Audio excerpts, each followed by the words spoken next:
Hello, it's Forex News for Friday, May 28, provided to you by InstaForex News team and me, Kate Stichina. The world's stock markets fall since the investors are worried by the fact that the crisis of the sovereign debt and the current problems at the markets of bank financing can again plunge the world's economy into recession.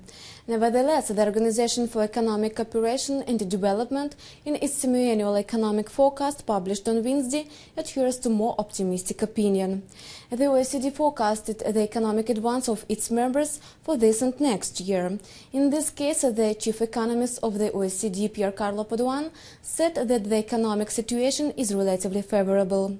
By all means, the OECD admits that the fears concerning the ability of some European countries to pay off their debts and risk of some Asian economies overheating point to more considerable than in November risk that the recovery will stop.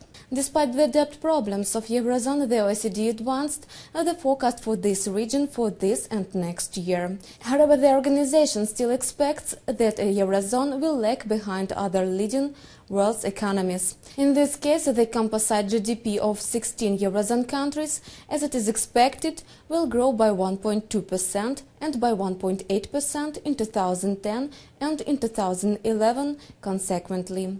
The US GDP, as it is forecasted, will rise by 3.2% this and next year, whereas the GDP of Japan will advance by 3% and by 2% consequently. In the report of the OECD, it is also said that in the nearest future the central banks have to start the raise of the interest rates despite the risk for the perspectives of the world's economy and fact that the outlooks of the inflation remain moderate. The OECD also pointed to the necessity of more active toughening of the monetary policy in expanding Asian economies, for example in China and India, in order to prevent the inflation surge and the uprise of bubbles at markets. The OECD again called to the Chinese government to weaken the control over the yuan's exchange rate.